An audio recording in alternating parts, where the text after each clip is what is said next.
ചില സ്ഥലത്തൊക്കെ കാണാം. അങ്ങനെ അസർസ്കാരം കഴിഞ്ഞ് ഇങ്ങനെ പുറത്തിറങ്ങിയിട്ട് അവിടുത്തെ വലിയ മൗലിയർ ഇങ്ങനെ നടന്നു നോക്കുക. ഹാദാ ബിഹി മസ്, ഹാദാ ബിഹി ജുനൂൻ, ഹാദാ മസ്ഹൂർ, ദാക മജ്നൂൻ, ഹാദാ മുസാബുൻ ബിസ്സറ എന്നിങ്ങനെ പറയുന്ന മുമ്പ് ഇങ്ങനെ നോക്കിയിട്ട് എന്താ നോക്കിയിട്ട് പറഞ്ഞത്? ഇയാൾക്ക് മസ്സുണ്ട്, മറ്റേ ആൾക്ക് സൊറയുണ്ട്, ആൾക്ക് ജുനൂനുണ്ട്, ഇയാൾ മജുനൂന, മറ്റോ മസ്റൂഅ, ഓന് സിഹറ, ഇപ്പം മസ്ഹൂറ.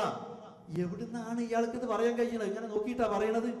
ജിന്നി ഇയാളെ മേലിൽ കയറി അല്ലെങ്കിൽ ഇയാൾക്ക് മറ്റു ബാധണ്ട് ഇങ്ങനെ നോക്കിയിട്ട് പറയാൻ ഇയാളാരാ? സലഫി പണ്ഡിതന്മാരായ ആളുകളുടെ തന്നെ ചോദ്യമാണ്, എവിടെ നിന്ന് ഇയാൾക്ക് ഇത് പറയാൻ സാധിച്ചു എന്നാണ്.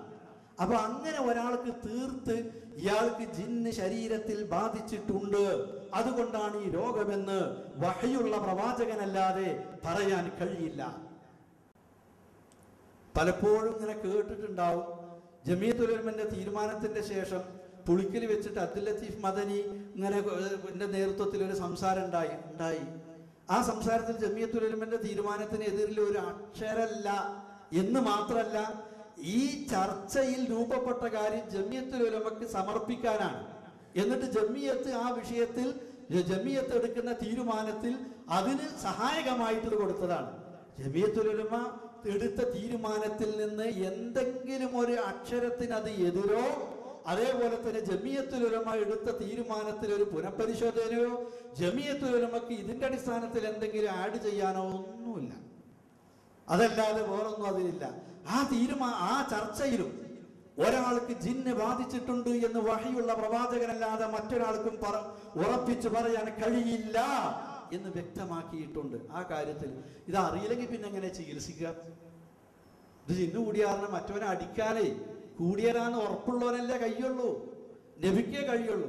നബിന്റെ അടുത്ത് വഹി പിന്നെ കുറച്ച് ജിന്നുകൾ വന്നിട്ട് നബി ഖുർആൻ ഓതുന്നത് കേട്ടു. ഇത് നബി കണ്ടോ? ചിലപ്പോ ചില ആൾക്കാരെ പ്രചരണ ആ ജാതിയാണല്ലോ, കേൾക്കുമ്പോ ഇങ്ങനെ തോന്നിപ്പോവും. നബി ഇങ്ങനെ നടക്കുമ്പോ അസ്സലാമു അലൈക്കും, ജിന്ന് വന്നിട്ട് അവൻ നബി അലൈക്കും സലാം, നബിക്ക് മുഅ്ജിസത്താണ്, അതുകൊണ്ട് കല്ല് സലാം പറഞ്ഞിട്ടുണ്ട്, മരം സലാം പറഞ്ഞിട്ടുണ്ട്. എന്നാൽ ജിന്നുകൾ ഇങ്ങനെ വന്ന് കാണുന്നിടത്തൊക്കെ നബിന്റെ അടുത്ത് ജിന്നുകൾ വന്നിട്ട് ഇങ്ങനെ അങ്ങോട്ടും ഇങ്ങോട്ടും കൂട്ടിമുട്ടിയിട്ട് മനുഷ്യന്മാരെ പോലെ തന്നെ നടക്കാൻ തോന്നും. പക്ഷെ ഖുർആനാ പറഞ്ഞത്, ഖുൽ ഊഹിയ ഇലയ്യ അന്നഹു ഇസ്തമഅ നഫറും മിനൽ ജിന്നി, പറയുക പ്രവാചക, എനിക്ക് വഹി കിട്ടി അല്ലാഹുവിങ്കൽ നിന്ന്, ഞാൻ ഓതുന്ന ഖുർആൻ കുറച്ച് ജിന്നുകൾ ഇരുന്ന് കേട്ടു എന്ന്.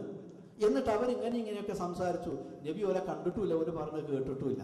അത് അള്ളാഹ് വഹി മുഖേന അറിയിച്ചു കൊടുത്തപ്പോഴാണ് നബി അറിഞ്ഞത്. ഇതാണ് വസ്തു.